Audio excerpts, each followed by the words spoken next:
good afternoon, and welcome back to CTV. I'm your host, Cynthia Tapia, and on today's episode, I have a very funny man. You may recognize him from Stand Up Live with DL Hughley, Mr. Bo, last name Dacious himself. Mr. Bo Hey, Dacious, welcome to the show. thanks for having me. Thank you for coming. How are you doing today? I'm great. It's a little earlier. I'm on the East Coast time, so it's a little bit early. Well, no, a little bit later than over there. It's 5 p.m. here. Right, so you're currently on tour right now with DL, doing shows all across the country. Well, I wouldn't call it a tour, but I wouldn't call it touring. It's just working. So touring, I guess, is just for a little while, but working is constant, and that's usually what we do. Well, how did you come about getting in contact with DL Hughley? A lot of people don't. Well, I'm from Virginia, Virginia Beach, and a lot of people don't. Well, of course, he won't admit it, at least state it. But DL's from Virginia also. He was born here locally, probably about 20 minutes away from my home in Portsmouth, and he relocated to the West Coast. So I met him probably about 16, 17 years ago, and I found out he was from Virginia, and I found out we had a million things in common, and we just, became great friends. And then now it's like a, big brother, little brother relationship. So we started touring probably about 10, 11 years ago. Okay, and you guys been rocking ever since. Yeah. Okay, I recently got to go to your show here in Arizona at the Tempe Improv, and you were funny, like by far, like funny. Like, I need to know, do you write your own material? Like, how do you go about that? Is that natural from experience? Well, I've been doing this 25 years, 13 years full time. So I don't do much writing anymore. It's more or less a testament to a good comedian is someone who's experienced a lot and lived a lot. So, more or less the things that I talk about now, just things that we all go through, relationships and just living. I really don't have a whole lot of jokes per se. Okay, so you talk all about experience. So you dating the older women, that was all. Yeah, it was early on, but now I'm too old to be dating older women. So I guess I'm going backwards now. I liked your slogan, you got to be too something to do something. Exactly. That's catchy. When did that come about for you? I think I uttered it on stage one night, as with the rest of the stuff that I say now. Like I'm at a point in my career where I blurt things out. I blurt inappropriate things out, and people respond to it, and I'm like, hey, I'll keep that. So I'm kind of there now with that, and I said it on stage one night, and I think mostly women was like, that's right, and next thing you know, it's a T-shirt. Right. I think we all could relate. It was some very funny material, so that's what made it funnier. There was truth in it. Oh, so, yeah. At what point in your life did you know, like, I'm funny and I got to take this to like the stage? Well, I grew up in the 80s in Virginia as a mixed child. My mother was white, my father was black. So that in itself was material growing up. And, I was picked on so much because that's when it was a little less accepted. Right. And I had to learn how to, joke people back. And, after getting just completely sick of it, I started firing back, and I found out that I was pretty good at it. And I also knew early on that had a pretty good singing voice and stuff like that, and the ability to imitate people. So all of it it was like the perfect storm. It's not something that I attained to be as a kid. I didn't grow up wanting to be a stand-up comic. Right. It just ended up becoming my purpose after I tried it, a couple of times. But just, my job laid me off in 07, and I just said I'm not going to ever work again. And with the grace of God and a little bit of perseverance and things falling into place, I was able to accomplish that. So what were you doing prior? I was doing construction, driving trucks and dropping off building materials and stuff like that. I did that for 10 years. Um, you know, but I woke up every morning just knowing that that wasn't my life. Just kind of did that to get through and to support my, my child at the time. I had to have a job. So, comedy wasn't paying the bills. And, I would make $25 here and there, $50 to host a show, but it just, it wasn't consistent, and it wasn't enough bread to support my, support my dressing habits and stuff like that anyway. So. When you first started, what was that experience for you? Like, take me through that. You're young in Virginia Beach, you find out you got these talents. How does this come about? Um, I was a 19-year-old kid when I started. So it was definitely unnerving, to say the least, but it was something I know that was in me. And I had to try it to make sure that if it wasn't for me, I could, scratch that itch that I had to do it. And, I used to go to a local comedy club, and, as a release, I wasn't even old enough to get in there, but I carried myself, so much older than what I actually was. And, I was mature, I was tall, I looked over 21. So they let me in, and I would go in there and as my release and watch comedy shows because I'm a fan of the arts. Like, I love stand-up comedy. So I just built up my urge to do it one night. And, you know, getting on stage was the most frightening thing ever. But and I had a little list of things that I rehearsed, and I failed miserably. I don't think I said one joke that I wrote down because I froze. But in that time, I started to imitate, Al Green and Luther Vandross, and I think I made some crazy animal noises or something, and did some cartoon characters, and the crowd loved me anyway. So, stepping off the stage, knowing that I had failed, but I had still succeeded, I just figured that it was for me. And it was like the greatest high ever, having those people laugh like that. And I knew that that's something I wanted to chase over and over and over again. So I knew early on that this was something that I was going to continue to do regardless. Um, so I never viewed it as a hobby. I said that I'm going to make a career out of this early on. So throughout my early 20s, and working and doing this on the side, open mics and what have you, when I had the time to do that. Um, so I always took it seriously, and I always said I'm going to be the very best at it. And there was a lot of frustration early on because as we know, the stand-up comedy game changes and it evolves, and it's in a different space now. As far as a lot of stand-up comics now aren't really stand-up comics. They make little videos and stuff like that, and they're internet comedians, or what we call them. And they're getting a lot of the stand-up comedy weekends, because they got 300,000 Instagram followers because of their video. So it's sort of like, looking at that, it's frustrating because, I look at these kids as, like Uber, like they're doing what Uber did to taxi cabs, like they kind of disrupted the game. Mm-hmm. But if you look at it, the taxi cabs are still there, and, they're still available, and they're still more trustworthy. I'd rather get in a taxi than someone's Honda Civic. And so I decided to hang in there, and I refused to conform to what's going on because I am a natural stand-up comic at heart. And I love the craft. I know how difficult it is to become a great stand-up comic.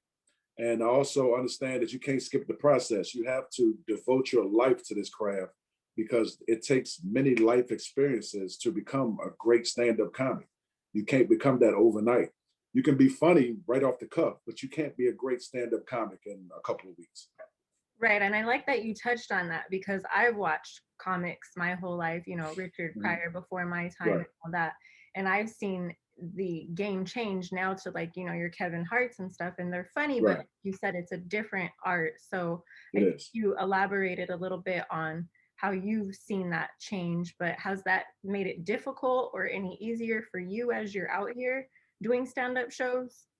Yeah, it has disrupted, the game, as I stated, and it makes it a little more difficult because, that's what comedy clubs are searching for now. But in reality, I think comedy clubs just want someone that's going to fill the seats. And stand-up comedy just isn't as embraced as it once was because there's different things to look at now. People can sit at their desk at work and open up their phone and look at a guy for 4 minutes with a wig on, jet skiing.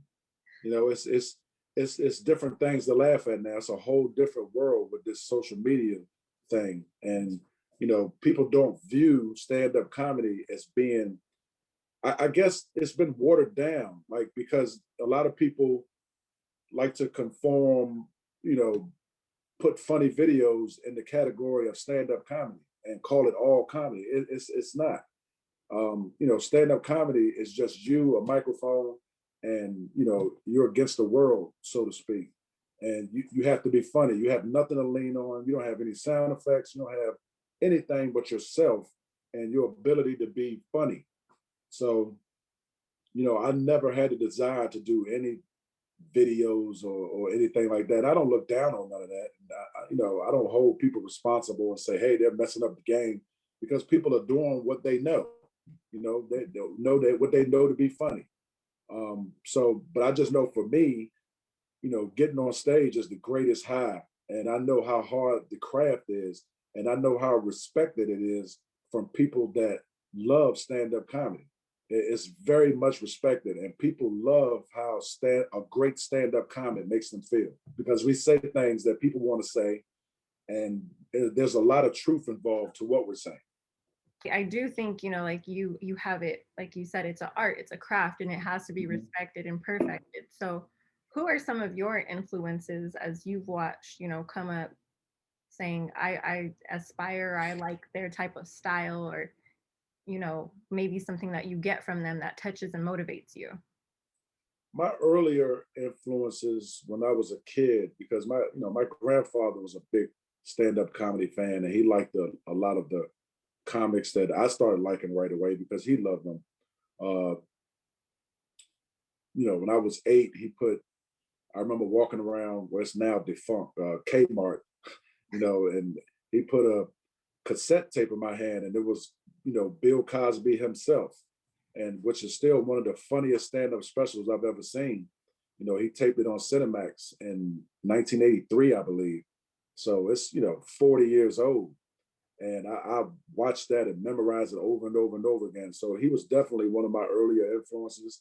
And then when I got a little older, you know, Eddie Murphy, of course, Richard Pryor, George Carlin, which, George Carlin is definitely my favorite of all time, especially as an adult and hearing him talk about the things that he talked about. I'm very grumpy like George Carlin, and I despise a lot of things like George Carlin. And, so he's definitely my favorite of all time. And DL Hughley, like I used to watch DL on Comic View when Comic View first started coming on. And, just the way that he could demolish the audience was amazing to me, so he was one of my earlier influences, and definitely Dave Chappelle. Um, Dave Chappelle is probably the greatest comedian of the last 20 years, 15 years or so. And I was able to work with Dave Chappelle, for the first time in 2006. And that was, one of the highlights of my life. At that point, I thought that I had arrived, because I got to open for Dave Chappelle. But I've worked with Dave a couple times since then, and hung out with him, been to his house, and he's such a gracious man, and he doesn't mind enlightening guys coming behind him. So yeah, those are my guys that influenced me. And I've seen you had a lot of opening acts for not just DL, but Cedric and Dave Chappelle, Oh, yeah.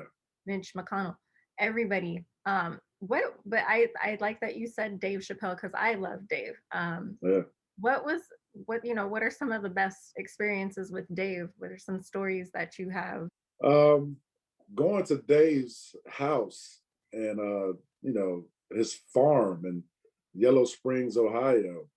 We were performing in Dayton, Ohio, and Dave came to the show, and I'm trying to tell him, I'm like, hey man, you remember me? And he's like, yeah, I remember you. And we kind of talked, and we went to his house in a snowstorm. It was maybe 7 inches of snow on the ground. And he lives in an area where they don't plow the streets. So we kind of slip and slide it on ice and trying to get to Dave's house. And we got there, we got to hang out at his he has a little shed in front of his house where he has a DJ, and it was just amazing. We got to hang out for 5 or 6 hours and listen to music and have cocktails and shoot pool, and that was definitely something great and something that I won't forget. I'll easily remember that moment. Is there anybody in the industry that you haven't worked with yet that you would like to possibly? That's a good question. Wow. I think Earthquake. Oh yeah, well, you know what? I've worked with Earthquake before, but that was so long ago. Um, it's not really many people that I want to work with right now. Maybe Bill Burr, but yeah, that's about it. The guys that I really, really wanted to work with, they passed recently. Patrice O'Neill. I really admired Patrice's. I really admired his stand up because it was honest and it's truthful and in your face. But yeah, Patrice O'Neill, Bernie Mac is probably the only king of comedy that I didn't get a chance to work with. I definitely wanted to work with Bernie Mac. So yeah, that's about it. Other than that, I think I've worked with just about everybody I could possibly want to work with. Yeah, you have a stacked resume I seen, and I was like, wow. Very much so. Thank you. At what point are we going to see you be the main wave and people opening up for you? Well, I'm waiting my turn. Hopefully soon. Last year I was supposed to be taping my special, my Netflix special, April the 15th on my birthday, in Jersey. It was all set up. I had Joe Budden hosting it for me. And Joe Budden's a personal friend of mine, and he was going to host it. And it was going to be so amazing. And, COVID killed that dream. So it didn't get to happen, of course. It got canceled. I think I had it sold out a month before it even happened. Was supposed to happen. And that was going to be the special that I was going to shop to Netflix. And that was going to, but, it'll come about again. But that was the perfect storm, the perfect opportunity. But of course, with COVID, it's ruined a lot of people's plans. So I can't single myself out and say, why me? Yeah, like I said, you're really funny. I want people to see how funny you were because I just think the more people know about you, the more they'll be like, oh my God, who is this man? But yeah, I mean, I had appreciate that you were that funny. So I appreciated it. I feel like I got, a good show out of you. Other than that, what are some other upcoming projects you're working on? As of right now, I'm just working, which is saying a lot, because we have to work places where governors don't really care about their people. That a lot of places aren't open, so just to be working and serving this medicine is a tremendous blessing. And I've worked stand up live several times, in Tempe, but we don't get to do a lot of respectable clubs anymore because of the COVID situation. But I am working clubs that I've never worked before. And I've been on a circuit a very long time. I've circled this country, several times. And I get to work a lot of clubs that are, struggling to stay open. But, we're filling them up and I'm meeting people and working clubs I've never worked before. So that's definitely a blessing. And I'm just going to keep pushing. Like I'm going to just keep being great until I can't be denied anymore. I wouldn't have had this opportunity to be on Zoom with you if you didn't feel me when you saw me. So I always felt like if the right person saw me, that's all it's going to take. And being great at your craft is just not enough. The planets have to line up for you. You have to have the right opportunity. So I just keep working and chipping away and staying faithful. I like that. That's true. COVID stopped a lot, but it showed us a lot too. So like you said, I'm grateful to have this opportunity. I don't think this would have presented itself if it weren't for COVID. Right.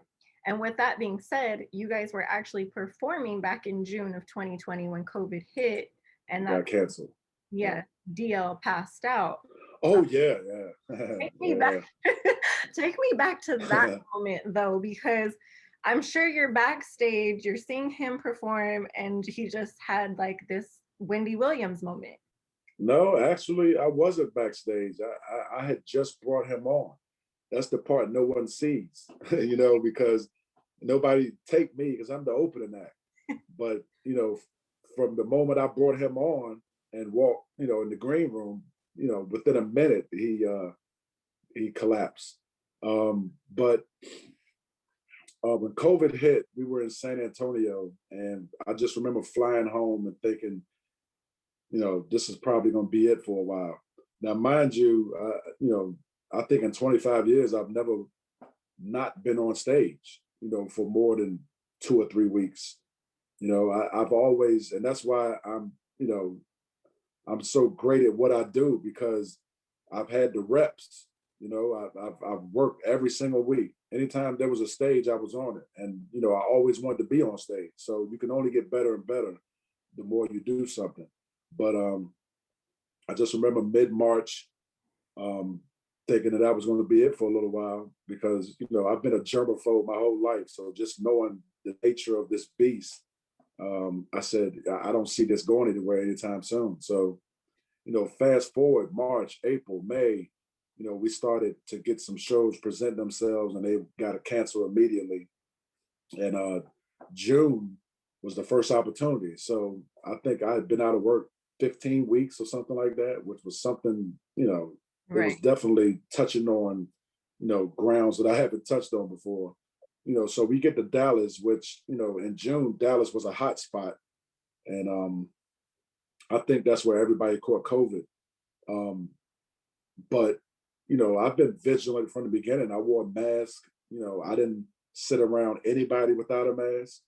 But I think, throughout the process of, using the same microphone, is where I ended up getting it, because I tend to hold the mic close to my mouth, and sometimes it even touches my mouth, because my voice is so low and it doesn't project like I want it to. Mm-hmm. So I think that's how I got it. And the very next week, we went to Nashville, and that's when everything came to a head. After a week of having COVID, people started getting sick. And me myself, I just had a little bit of congestion, which I usually have anyway, because I like to sleep under a fan, and I like the air conditioner and stuff like that. So congestion is nothing new for me. So I bring DL on, and I could tell he just wasn't himself.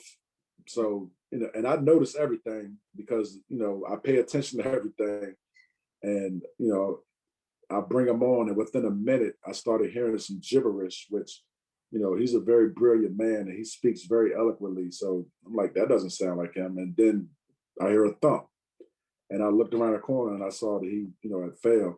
And, right away, I said, I knew what it was. Right away, I said, man, he's probably got COVID, because, when we're in Dallas, he was taking a couple of pictures and stuff like that. And I'm just like, we can't do that no more, I don't know exactly where he got it from, but I'm just speaking from my experiences and what I thought. So the next morning, it was known that he had COVID, but that wasn't the reason he passed out. He was dehydrated, and but they tested him for COVID. Anytime you go to the hospital now, I guess you get tested for COVID. And I kind of figured that I'm going to have it also, but I remained optimistic.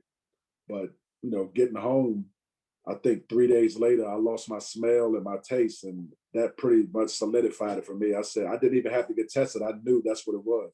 That was another 12 to 14 weeks on the couch, and we didn't go back out until September, I believe. That's a story. That's quite an adventure right there. Just that. I also have to point out what that did to me, because seeing him fall, and football like that, like that's my big brother. Like he's one of the strongest men I've ever been around.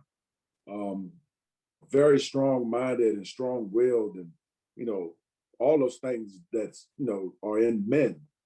He has those qualities, and to watch him vulnerable like that, it really did something to me. Like I started, second guess that I even want to continue on doing this until this was over with.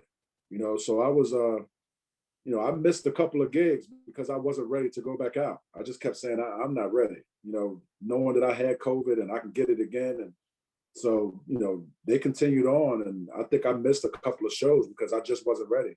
But then I decided that I couldn't. I know this is my purpose in life. I know that this is my God-given ability that He gave me, and I just said I can't be scared anymore. I got to go out and do what I do. And I finally decided, to go back out and start performing again in September.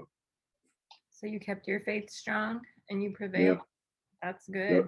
So with that being said then, and now you guys back out here doing it even with COVID not 100%, or with the vaccine just being rolled out, how do you feel about it now? Do you feel more at peace with performing, or just different like protocols for you? I wouldn't say at peace, but it's very nerve-wracking because there's so many variables involved to performing now. I just can't get on a plane and get off and go tell jokes. I have to wear a mask now, and on the plane, and I have to keep a mask on all night except for when I'm on stage. Now, mind you, everybody else doesn't do that, but personally, this is for me. For my peace of mind, that I need to wear a mask while I'm inside a building with a couple of hundred people. And while I'm on stage, I just pray that I'm not going to get sick performing. Which the stage is away from everybody, and I've been fortunate. Not, I guess that it's not transmitted easily that way. But just with all the stuff that it is very exhausting now. But it's a price to pay for everything, and my price is being exhausted now from performing, and I'm willing to pay that. Well, I'm glad that you made that decision to keep going. I feel like in these times we needed the healing of the laughter, after being in quarantine for so long, and being the isolated, the social distancing. So I was great, to see it come back. And it's different even as a viewer, sitting in the comedy club, with the windows up, and It is. have to be It's a different experience. a different experience, but you guys made it worth the while. So I appreciate that. And today marks a very special day for you. I seen that you said 16 months of sobriety. Yep. So Yep. Today. What exactly? November the 3rd of 2019, when we were in New York, and I got a call that my mother was diagnosed with stage 4 cancer. For some strange reason, no, I'm sorry. That was November the 7th, but November the 3rd, I just made out of the blue decision to stop drinking. And it's not something that I struggle with. I'm a pretty strong-willed guy, and I'll never have anything just have control over me. But I'm a big guy, and I can consume tremendous amounts of alcohol. I wasn't passing out or anything like that, but as you get older, it starts to become a little more challenging to get over those hangovers and stuff like that. So I just kind of made a decision, like, yeah, I'm done, and I stopped. And 4 days later is when I got, the word that my mother had stage 4 cancer. And I just think it all lined up that way. I kind of think God just tapped me on my shoulder and said, hey, you probably should be sober throughout this process, and feel these feelings and not have anything to numb them. I needed to feel those emotions, that present themselves when you're going through a time like that. And, my mother and I wasn't that close because of, certain things that, my mother was a drug addict for a very long time, and I resented her for so many years. And that moment that she had those last 3 or 4 months that she had left, we became very close. And I just feel like, if I had been continuously drinking like I was and being the recluse that I am, I probably wouldn't allow that. So it was for the greater good. And and being that substance abuse is something that contributed to my mother's demise, I just kind of kept it going, and I've just been counting the months. I don't even count the days anymore. It's just, I'm going months, and hopefully it'll be years. Well, glory be to God. I love to see it. I love to see you have this story and, a testimony to tell, to encourage others. I appreciate that. And just, a little off subject, what is some of like maybe the craziest moments that have happened to you while working? Wow. I don't know. I can't really. I mean, I've got plenty of stories about things not working out, and yeah. Speaking of which, I need to know: have you ever bombed? I'm sure you have a bombing. Oh yeah, of course, of course. Yeah, I've bombed a lot. I mean, I've actually bombed online because of the whole, doing Zoom shows, which is something that I hate. I did them because I needed the money to get by during, the period where when I couldn't perform. So like you actually did like a comedy show through Zoom. Oh yeah. Yeah. And it's awful. I'm just but I know plenty of guys that are great at it. Like they can just be very engaging, online, and I'm really not. It's just different that for guy. I have to be on stage. Like I'm very old school and traditional. Like I'm used to telling jokes and getting a response and not have to look in the screen to see if people are laughing and stuff. It didn't work out for me. And, I just hated every minute of it. But, I took the money. All right. Well, on that note, I was going to ask, I don't know if you're up for it, but just, to give us a little sprinkle of what we could possibly see for those who aren't familiar with your work. But I don't know if you'd be up to that since this isn't, it's just me, but I laugh. So. It really isn't a traditional, I'm going to look, because every once in a while, I thought about this the other day. There was a homeless guy trying to, get some money out of me, and he was in a wheelchair. And I looked down and his shoes were dirty. And I just made my mind up at that point that I didn't trust him, because how can your shoes be dirty if you're in a wheelchair and you're not walking? Oh my God, that's the truth. Maybe he had to use them as brakes. I don't know. Oh, you know what? Now you put that variable in now. But I hope no one else thinks along those lines. Right, that was good. See, that was actually good. Yeah, I wrote that down a couple of days ago, and I said I'm going to try it on stage. So. Oh, before we go, yes, how did you go about that name, Dacious? Bo is my actual nickname. So, I've been called just about anything that had to do with Bo. Growing up, Bojangles, and I think there was this guy that lived in my neighborhood. He reminded me so much of like Bernie Mac or Robin Harris. He had that kind of appeal to him, and like the funny uncle type of guy, which is pretty much what I've become now at my age. But at that age, I was a young guy, and he was the funniest guy in the neighborhood. Like the way he said things, the way he talked made me laugh. It didn't even have to be funny. But every time he saw me, he would be like, Bodacious, and he just called me that for some strange reason. And, the first time I ever went on stage, the host of the show asked me what did I wanted to come up as. And that was something I didn't give any thought to at all. I just, back then I was, a street hustler and stuff like that. So giving your government name wasn't something that I would have never done. Right. So, and I didn't want to come up just as Bo. So, I was just like Bodacious, and it stuck. And, now fast forward 25 years later, I don't want a grown man calling me Bodacious. So, I can't be the artist formerly known as Bodacious.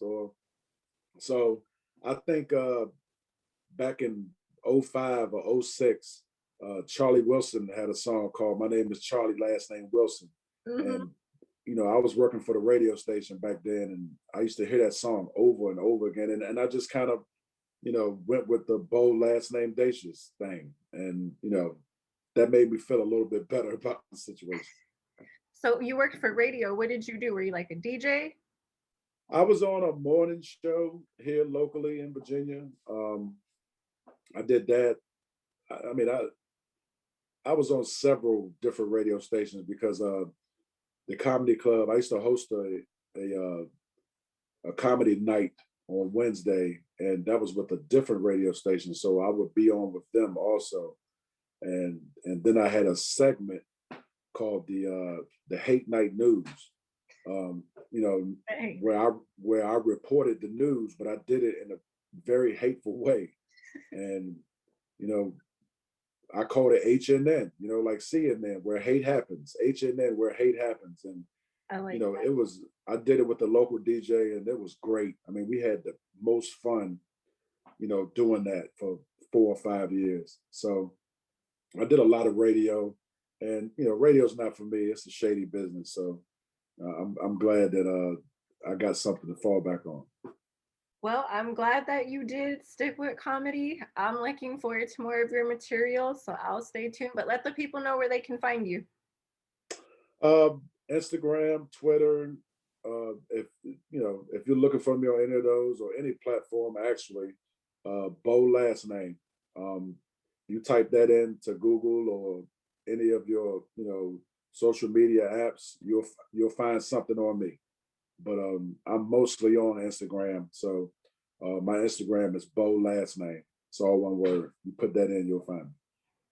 Well, thank you for coming. I appreciate it. I had a ball with you. Thanks for having me. Take care and continue your sobriety. And I'll touch base with you in the future. Thank you very much. I'm Cynthia Tapian, and this was CTV. Thank you for joining in, and stay tuned for the next episode. Please be sure to like, subscribe, and share. And until next time.